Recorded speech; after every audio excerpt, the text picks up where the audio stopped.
Assalamualaikum warahmatullahi wabarakatuh. Alhamdulillahirrabbilalamin. Wabihi nasta'inu ala umuri dunya waddin. Wassalatu wassalamu ala asrofil anbiya'i wal mursalin wa ala alihi washabihi ajmain amma ba'du. Pertama-tama marilah kita panjatkan puji serta syukur kehadirat Allah Subhanahu wa taala yang telah memberikan kesehatan sehingga kita dapat melaksanakan diskusi pada kali ini. Salawat serta salam semoga tetap tercurah limpahkan kepada junjungan kita yakni Nabi Muhammad SAW.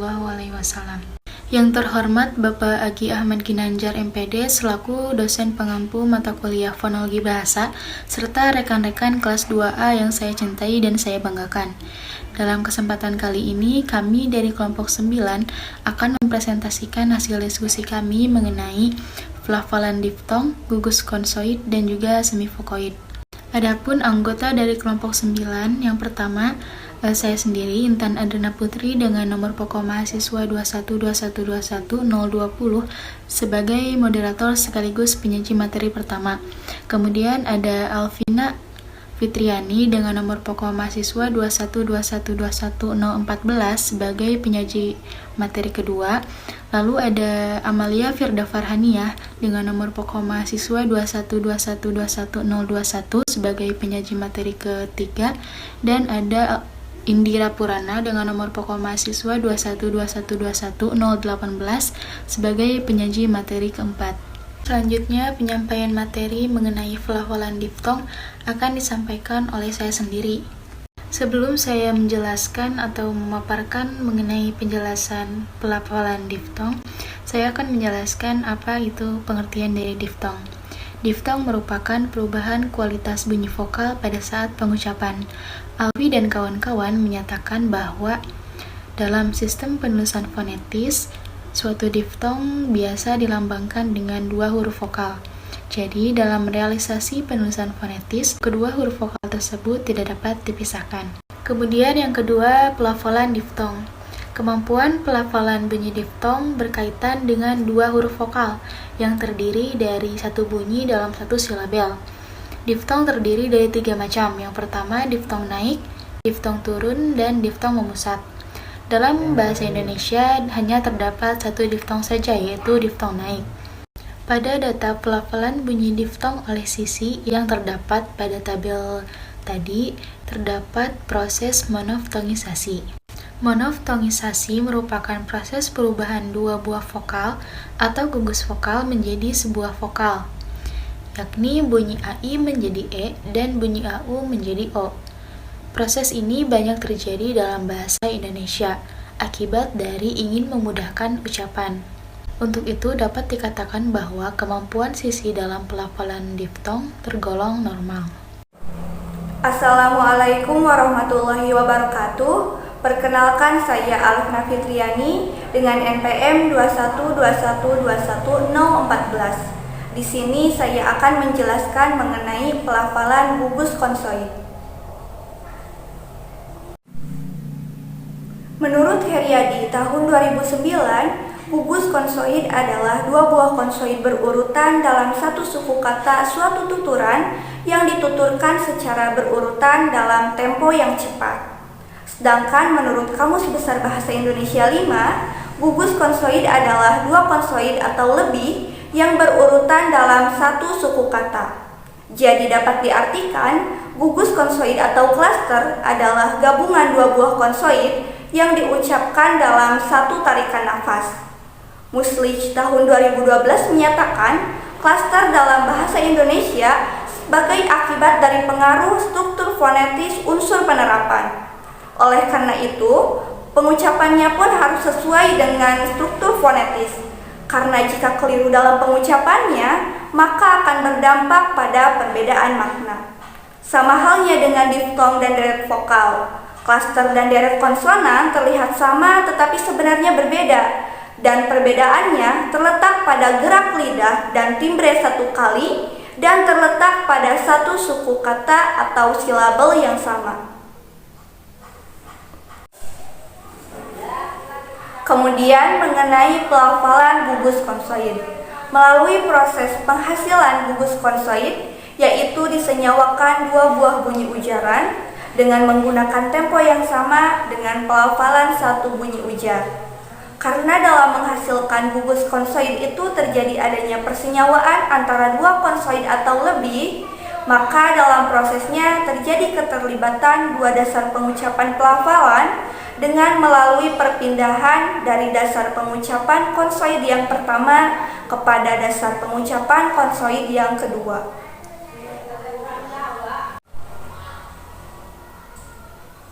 Selanjutnya, contoh dari pelafalan gugus konsoid. Poin pertama, gugus konsoid PR, yaitu gugus konsoid yang memiliki dua dasar pengucapan pelafalan.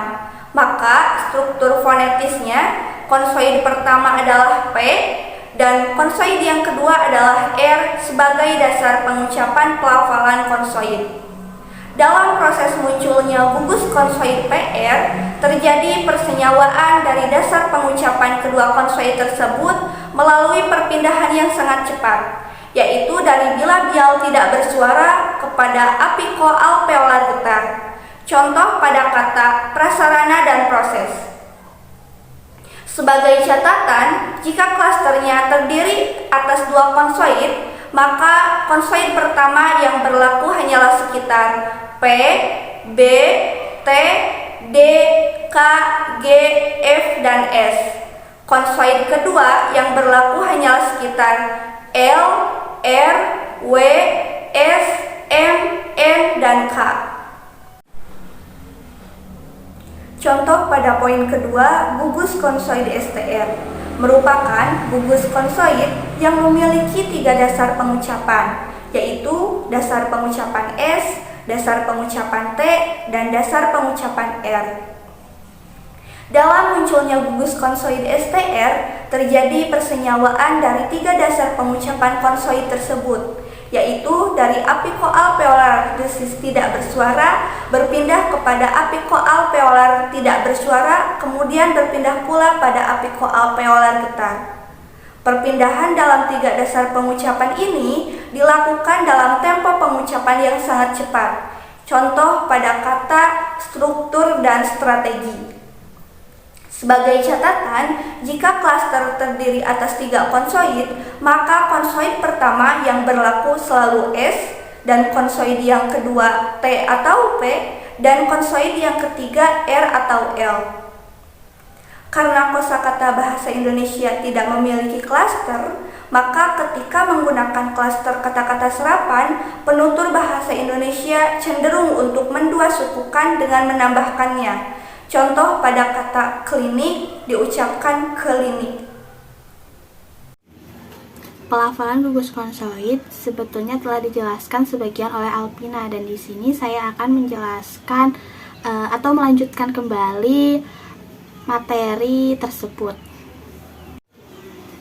Baik, langsung saja, yaitu ketiga, gugus konsoid KL adalah gugus konsoid yang memiliki dua dasar pengucapan, yaitu dasar pengucapan konsoid K dan dasar pengucapan konsoid L. Terbentuknya gugus konsoid KL yaitu terjadi melalui persenyawaan dua dasar pengucapan konsoid tersebut, yaitu drosovelar tidak bersuara berpindah kepada apiko-alveolar dalam tempo pengucapan yang sangat cepat. Contoh kata yaitu klasifikasi dan klasik.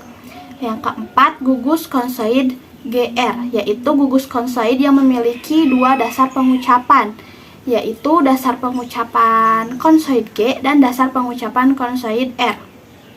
Terbentuknya gugus konsoid GR yaitu melalui persenyawaan dua dasar pengucapan konsoid tersebut, yaitu dari drosovelar bersuara berpindah kepada apiko-alveolar getar dengan tempo pengucapan yang sangat cepat.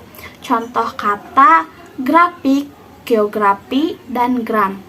5. Gugus konsoid PR, yaitu gugus konsoid yang memiliki dua dasar pengucapan, yaitu dasar pengucapan S dan dasar pengucapan P.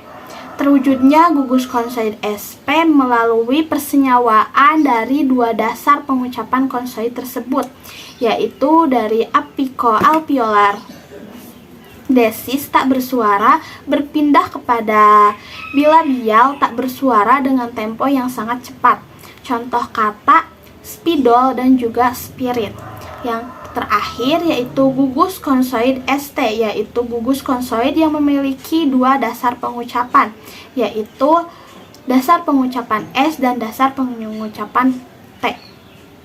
Terwujudnya gugus konsoid ST terjadi melalui persenyawaan antara dua dasar pengucapan konsoid tersebut, yaitu dari apikoalveolar desis tidak bersuara berpindah pada apikoalveolar tidak bersuara dengan tempo yang sangat cepat.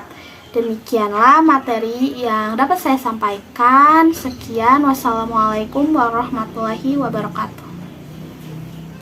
Assalamualaikum warahmatullahi wabarakatuh. Perkenalkan, nama saya Indira Purana dengan NPM 212112018. Di sini saya akan menjelaskan materi mengenai pelafalan semifokoid. Bunyi semifokoid sebenarnya termasuk bunyi konsonan, tetapi kualitasnya tidak hanya ditentukan oleh alur sempit antar artikulator, tetapi oleh bangun mulut atau bibir. Yang tergolong konsonan semifokoid adalah W dan Y. Pelafalan semifokoid dibagi menjadi dua. Yang pertama adalah W. W adalah semifokoid bilabial bersuara dan lepas. Kedua buah bibir dikatupkan, ujung lidah diangkat tinggi-tinggi dan ditarik ke belakang. Tetapi dengan cepat lidah meluncur menuju fokoid lain yang lebih bawah. Singkatnya adalah terjadi bila artikulator aktifnya bibir bawah dan artikulator pasifnya adalah bibir atas. Tekanan yang digunakan relatif lemah dibandingkan fokoid di dekatnya. Dalam hubungan itu, langit-langit lunak dikeataskan dan udara keluar melalui mulut. Sementara itu, selaput bergetar. Contohnya yaitu pada kata bahwa. W pada posisi akhir dalam bahasa Indonesia selalu tidak silabis. Bunyi ini dapat diketahui fokoid silabis A atau O, sehingga deretan itu merupakan diftong, diftong menurun, dan diftong menutup. Contohnya yaitu kalau atau kalau, kata aslinya adalah kalau. Y adalah semifokoid palatal bersuara dan lepas. Lidah depan didekatkan ke langit-langit, ujung lidah diangkat tinggi-tinggi dan dijulurkan ke depan. Tetapi dengan cepat, lidah meluncur menuju posisi yang lebih rendah. Singkatnya adalah terjadi bila artikulator aktifnya yaitu tengah lidah dan artikulator pasifnya yaitu langit-langit keras. Tekanan udara yang relatif lemah keluar melalui mulut karena rongga hidung ditutup oleh langit-langit lunak yang dikeataskan. Sementara itu, selaput suara bergetar. Contohnya pada kata yan, kata aslinya yaitu yang. Y pada posisi akhir dalam bahasa Indonesia selalu tidak silabis. Bunyi ini dapat diketahui fokoid silabis A atau E, dan deretan ini merupakan diftong, diftong menurun, dan diftong menutup. Seperti pada kata sunai atau sungai, kata aslinya adalah sungai. Baiklah rekan-rekan semua, sesi penyampaian materi dari kelompok kami dicukupkan sekian. Terima kasih atas perhatiannya dan mohon maaf jika terdapat kesalahan ataupun kekurangan. Wassalamualaikum warahmatullahi wabarakatuh.